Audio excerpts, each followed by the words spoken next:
Hello future officers and toppers, कैसे हैं आप लोग। तो चलिए आज के इस वीडियो को शुरू करते हैं। आज हम लोग देखने वाले हैं अध्याय 1 कक्षा 10वीं के केमिस्ट्री का, जिसका पार्ट का जो नाम है वो है रासायनिक अभिक्रियाएं एवं समीकरण। इसको हम लोग देखने वाले हैं और हम आप लोग को बता दें कि अगर आप जुड़ के यहाँ पूर्ण रूप में तैयारी करना चाहते हैं तो बिल्कुल जुड़ सकते हैं। यहाँ सारे वीडियो फ्री मिलेंगे एवं पूरे केमिस्ट्री का फुल बुक ख़त्म किया जाएगा और ऑब्जेक्टिव भी कराया जाएगा। और अगर आप लोग इसका PDF भी चाहते हैं तो टेलीग्राम ग्रुप ज्वाइन कर लीजिएगा, लिंक डिस्क्रिप्शन में दे दिया जाएगा। समय न गवाते हुए शुरू करते हैं। तो पहला प्रश्न जो है इस चैप्टर का वो है रासायनिक अभिक्रिया क्या है, अभिकारक और प्रतिफल को परिभाषित करें। यानी आप लोगों को समझना रासायनिक अभिक्रिया, चैप्टर का ही नाम है रासायनिक अभिक्रिया एवं समीकरण। तो पहले रासायनिक अभिक्रिया समझेंगे, उसका समीकरण क्या है उसको समझेंगे। तो रासायनिक अभिक्रिया में लिखा गया वैसी रासायनिक अभिक्रिया जिसमें कोई पदार्थ अकेले या किसी अन्य पदार्थ से अभिक्रिया कर भिन्न गुण वाले एक या अधिक नए पदार्थ का निर्माण करते हैं। अगर आप लोग चाहें तो ऐसे भी लिख सकते हैं, वैसे रासायनिक अभिक्रिया की जगह प्रक्रिया भी लिख सकते हैं जिसमें कोई पदार्थ अकेले या किसी अन्य पदार्थ से या अभिक्रिया की जगह संयोग भी लिख सकते हैं, संयोग कर भिन्न गुण वाले एक या अधिक नए पदार्थ का निर्माण करते हैं। आप लोग ये भी लिख सकते हैं। उदाहरण के तौर पर यह दिया गया है कि कोई एक पदार्थ ए ले लेंगे और कोई एक पदार्थ बी ले लेंगे। इन दोनों पदार्थ का आपस में अभिक्रिया करवाएंगे तो जो हमारा निर्माण होगा वो होगा AB, और इसका जो गुण होगा वह A और B दोनों के गुण से बिल्कुल अलग होगा। यानी अगर एक अलग गुण A का भी है और B का भी है तो AB का जो गुण बनेगा न A से मिलेगा न B से मिलेगा, इसका गुण एक अलग बनेगा। जैसे कार्बन और ऑक्सीजन के मिलने से कार्बन डाइऑक्साइड बनता है, तो कार्बन डाइऑक्साइड का जो गुण होता है वो कार्बन और ऑक्सीजन दोनों से अलग होता है। इसी प्रकार यहाँ सोडियम Na और Cl को जोड़ा गया है, तो दोनों के संयोग से जो NaCl बना है उसका गुण इन दोनों से बिल्कुल अलग होता है। और फिर नेक्स्ट है अभिकारक। अभिकारक क्या है आपसे अभी बोर्ड में पूछ सकता है, तो इसका जो परिभाषा लिखेंगे वो लिखेंगे रासायनिक अभिक्रिया में भाग लेने वाले पदार्थ अभिकारक कहलाता है।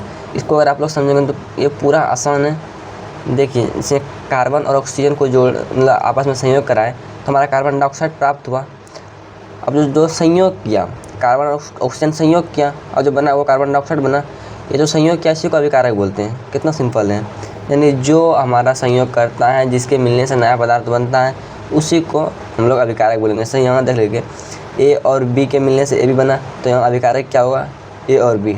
अब आप लोग कमेंट में बताइएगा H प्लस यानी H2 प्लस O2 के निर्माण से जो बना 2H2O, तो उसके लिए यहाँ भी 2 देना होगा और यहाँ भी नहीं, यहाँ ठीक है। तो इसमें अभिकारक क्या है और प्रतिफल क्या है, नहीं प्रतिफल आगे बताएंगे, उसके बाद बताइएगा प्रतिफल क्या है। प्रतिफल अभी आप लोगों को समझ में आया होगा। तो यहाँ लिखा गया प्रतिफल। अब प्रतिफल को देखते हैं। प्रतिफल किसे कहते हैं? रासायनिक अभिक्रिया के फलस्वरूप बने पदार्थ को प्रतिफल कहा जाता है। यानी रासायनिक अभिक्रिया करने के फलस्वरूप जो पदार्थ बनता है उसको प्रतिफल कहते हैं। कार्बन और ऑक्सीजन के संयोग से बना कार्बन डाइऑक्साइड, तो कार्बन ऑक्सीजन अभिकारक हो गया और कार्बन डाइऑक्साइड प्रतिफल हो गया। आप लोग प्रतिफल भी समझ गए होंगे। यहाँ भी एग्जाम्पल है H2 प्लस Cl2, इन दोनों के संयोग से बना 2HCl यानी हाइड्रोक्लोरिक अम्ल बना। तो H2 और Cl2 ये दोनों अभिकारक हो गया और जो ये बना HCl ये प्रतिफल हो गया। उसका एक प्रश्न है, इसको आप लोग आगे और अच्छे से समझेंगे। यहाँ आप लोगों को हो सकता है समझ में आए या फिर ना भी आए। क्या होता है जब कैल्शियम कार्बोनेट को गर्म किया जाता है? कैल्शियम कार्बोनेट का जो फार्मूला होता है वो CaCO3 होता है, इसको याद रखिएगा। तो इसका उत्तर लिखा गया है कैल्शियम कार्बोनेट को गर्म करने पर कैल्शियम ऑक्साइड और कार्बन डाइऑक्साइड बनते हैं। जब कैल्शियम कार्बोनेट को गर्म करेंगे तो ये 2 भागों में टूट जाता है, एक कैल्शियम ऑक्साइड में और एक कार्बन डाइऑक्साइड में, तो CaO में और CO2 में। और ये जो टूटा इसको बोलेंगे वियोजन अभिक्रिया। अब ये अभिक्रिया क्या होता है इसको आगे आप लोग देखिएगा, इसी चैप्टर में सारी अभिक्रियाएँ अब आगे लिखा गया। अब नेक्स्ट है रासायनिक समीकरण क्या है, इसे लिखने के नियम को लिखें। हम लोगों ने पीछे रासायनिक अभिक्रिया को देखा, अब यहाँ रासायनिक समीकरण भी आ गए हैं। तो अब ये क्या है इसको भी देख लेते हैं।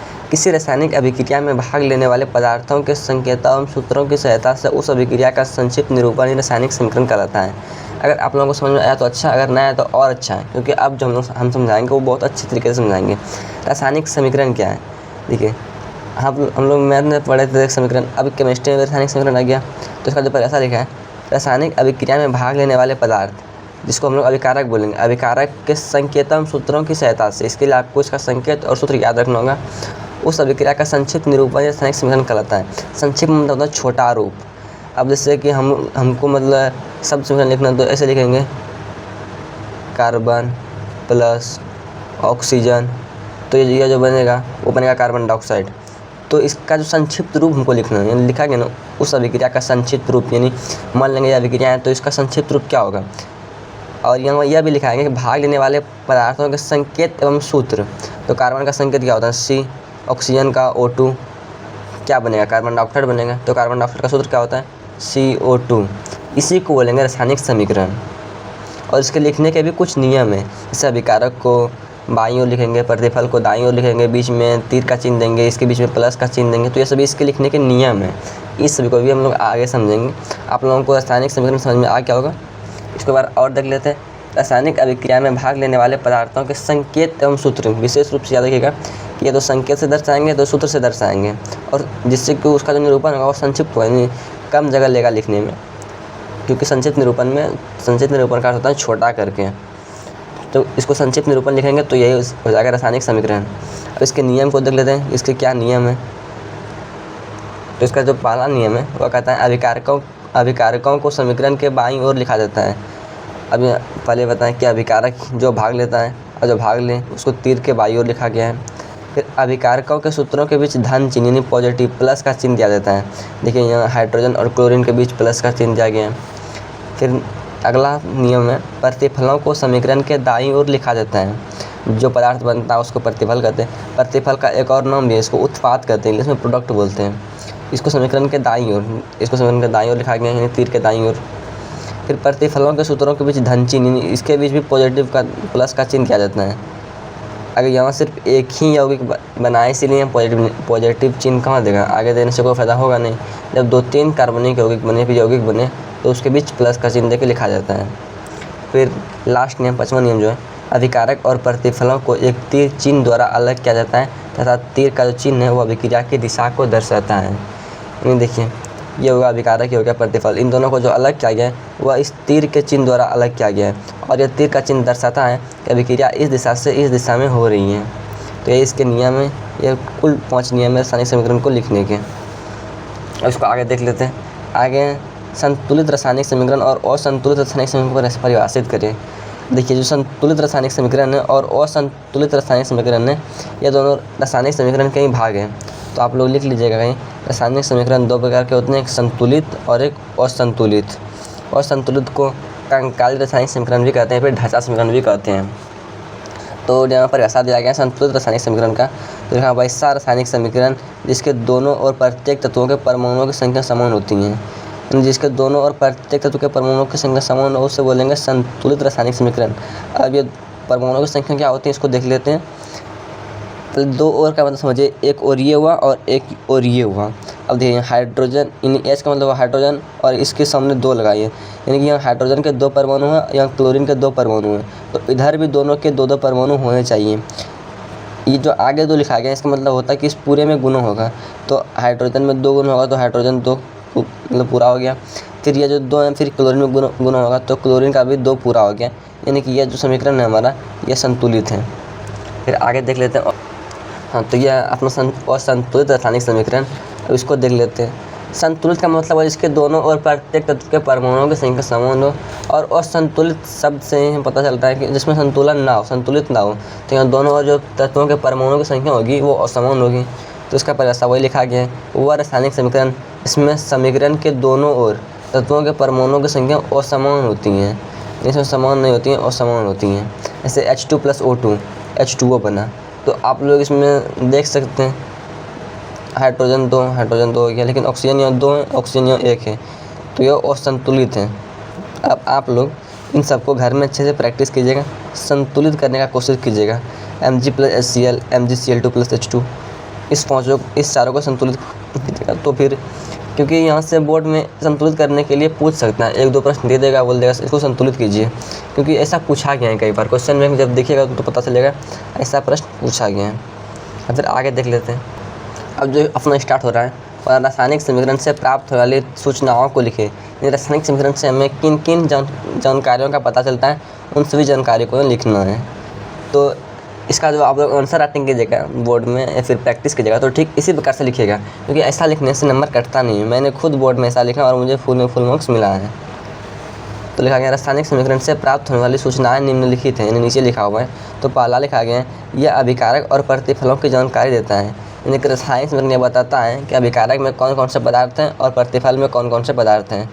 फिर सेकंड पॉइंट में लिखा है यह बताता है कि अभिक्रिया में कौन कौन से पदार्थ भाग ले रहे हैं और अभिक्रिया के फलस्वरूप कौन कौन से पदार्थ बन रहे हैं, यानी पहला पॉइंट को भी विस्तारित रूप से सेकंड में लिख दिया गया है। फिर थर्ड अभिक्रिया में भाग लेने वाले अभिकारकों और प्रतिफलों के मोलों के अनुपात की जानकारी देता है। मोलों का अनुपात क्या है, तो इसको आप लोग आगे देखिएगा, फिलहाल यहाँ सिर्फ याद रखिएगा। फिर आगे लिखा गया है रासायनिक समीकरण की सीमा क्या है, रासायनिक समीकरण की लिमिट क्या है, किस किस चीज़ के बारे में रासायनिक समीकरण जानकारी नहीं दे पाता है, तो वही लिखने के लिए बोलता है। तो इसको लिखेंगे रासायनिक समीकरण की सीमा निम्नलिखित है, ये नीचे लिखा हुआ है। तो पहला पॉइंट में लिखा गया है रासायनिक समीकरण से अभिकारकों और प्रतिफलों के भौतिक अवस्था की जानकारी नहीं हो पाती है। रासायनिक समीकरण जब भी हम लोग लिखते हैं तो उससे पता नहीं चलता है कि वो जो पदार्थ हैं वो भौतिक अवस्था में, मतलब भौतिक अवस्था का मतलब है कि वो ठोस में, द्रव में, फिर गैस में, इसकी जानकारी में नहीं मिल पाती हैं। फिर सेकेंड लिखा गया रासायनिक समीकरण यह जानकारी नहीं देता है कि अभिक्रिया ऊष्मक्षेपी है या ऊष्मशोषी। ऊष्मक्षेपी और ऊष्मशोषी अभिक्रिया को भी आप लोग आगे पढ़ेंगे इसी चैप्टर में। तो रासायनिक समीकरण में जानकारी नहीं दे पाता है कि अभिक्रिया में ऊष्मा अवशोषण हो रहा है, फिर ऊष्मा निकल रहा है, रासायनिक समीकरण के बारे में कोई जानकारी नहीं देता है। फिर आगे लिखा गया रासायनिक समीकरण अभिक्रिया के वेग के संदर्भ में कोई जानकारी नहीं देता है। रासायनिक समीकरण यह नहीं बता पाता है कि अभिक्रिया जो हो रहा है वह कितने तीव्र गति से हो रही है, कितने धीमी गति से हो रही है। अब आप लोगों को यहाँ कुछ संकेत याद रखने होंगे जिसका प्रयोग इसमें होगा। अगर आप लोगों को एस दिखे तो उसका मतलब सॉलिड या फिर ठोस होगा, ऐसा संकेत रहे, फिर आई रहे तो द्रव, जी रहे तो गैस। और अगर अभिक्रिया की दिशा में, मतलब तीर के द्वारा अभिक्रिया की दिशा दर्शाते हैं ना, तो इसके ऊपर से PDNI कुछ लिखा है इसके ऊपर या इसके नीचे, तो वह उत्प्रेरक होता है। फिर AQ जलीय विलयन है और तीर की दिशा या अभिक्रिया की दिशा है। और अगर ऐसे रहें और ऐसे रहें तो यह उत्कर्मण्यता को दर्शाता है। उत्कर्मण्यता का अर्थ यह हुआ कि इधर से कुछ देंगे तो इधर जो बनेगा पुनः रिटर्न करने पर वो वही पदार्थ बनेगा जो पहले था, तो ये इसका अर्थ होता है। फिर आगे अब देख लेते हैं यहाँ से अब अपना अभिक्रिया चालू होगा, कौन कौन सा अभिक्रिया है, कितने प्रकार की अभिक्रिया होती हैं, क्या कौन अभिक्रिया में क्या होता है, कैसे होता है, इन सभी को हम लोग सीखेंगे। हाँ, तो आइए शुरू करते हैं। अब अपना अभिक्रिया जो पहला है संयोजन अभिक्रिया, इसका दूसरा नाम संश्लेषण अभिक्रिया भी है। तो यह संयोजन या संश्लेषण अभिक्रिया होता क्या है इसको समझते हैं। तो लिखा वैसी रासायनिक अभिक्रिया जिसमें दो या दो से अधिक पदार्थ परस्पर संयोग करके, यानी पूर्ण रूपेण संयोग करेगा और एक नए पदार्थ का निर्माण करेगा, इसी को संयोजन अभिक्रिया कहते हैं। फिर आगे लिखा गया अभिक्रिया के फलस्वरूप बने नए पदार्थ का गुण जो होता है वो मूल पदार्थ के गुणों से बिल्कुल भिन्न होते हैं, यानी अलग होते हैं। यानी इसमें दो पदार्थ मिलेगा और किसी एक बड़े यौगिक का निर्माण करेगा, उसी को संयोजन अभिक्रिया बोलेंगे। इसका अन्य नाम संश्लेषण अभिक्रिया भी है। और जो पदार्थ बनेगा उसका जो गुण होगा वह मूल पदार्थ के गुणों से बिल्कुल भिन्न होगा, यानी जो पदार्थ का गुण पहले रहेगा वो उससे अलग हो जाएगा। इससे एग्जाम्पल में बहुत सारा लिखा गया कार्बन और ऑक्सीजन, ये दोनों मिलकर कार्बन डाइऑक्साइड बनेगा, यानी दो मिला और एक नए का एक बड़ा का निर्माण हुआ, तो यही हो जाएगा संयोजन अभिक्रिया। और कार्बन डाइऑक्साइड का जो गुण होगा वह कार्बन और ऑक्सीजन से बिल्कुल अलग होगा। 2Mg + O2 2MgO, Fe + S FeS, 2CO + O2 2CO2, 2SO + O2 2SO3। अब आगे एक अभिक्रिया को परिभाषा के रूप में लिखा गया है, अभिक्रिया भी उसका लिखा गया है। पूछा है क्या होता है जब कैल्शियम ऑक्साइड की अभिक्रिया जल से कराई जाती है, यानी कैल्शियम ऑक्साइड और जल आपस में दोनों रिएक्शन करता है तो उससे क्या होता है। तो लिखा गया जब कैल्शियम ऑक्साइड की अभिक्रिया जल के साथ कराई जाती हैं, यानी कैल्शियम ऑक्साइड CaO और जल H2O दोनों की अभिक्रिया कराई जाती हैं, तो कैल्शियम हाइड्रोक्साइड यानी CaOH2 का निर्माण होता है और पर्याप्त मात्रा में ऊष्मा निकलती हैं। यहाँ उसका अभिक्रिया भी दिया गया है CO + HO2 CaOH2 + ऊष्मा। यहाँ ऊष्मा निकल रहा है तो इसको हम लोग बोलेंगे ऊष्मक्षेपी अभिक्रिया। ऊष्मक्षेपी अभिक्रिया भी आगे दिया गया है। फिर उसी प्रकार का एक प्रश्न है कैल्शियम हाइड्रोक्साइड का प्रयोग दीवार की सफ़ेदी करने में क्यों किया जाता है, यानी कैल्शियम हाइड्रोक्साइड CaOH2 जो है उसका उपयोग दीवार की सफ़ेदी करने का अर्थ है कि दीवार को पेंट करने में क्यों किया जाता है। तो लिखा गया कैल्शियम हाइड्रोक्साइड वायुमंडल से कार्बन डाइऑक्साइड ग्रहण करके सूखने के बाद कैल्शियम कार्बोनेट में बदल जाती हैं, जिससे दीवार की चमक बढ़ जाती हैं। यानी अगर हम लोग कैल्शियम हाइड्रोक्साइड का प्रयोग दीवार की सफ़ेदी करने में करते हैं तो उसका कुछ ना कुछ रीज़न है।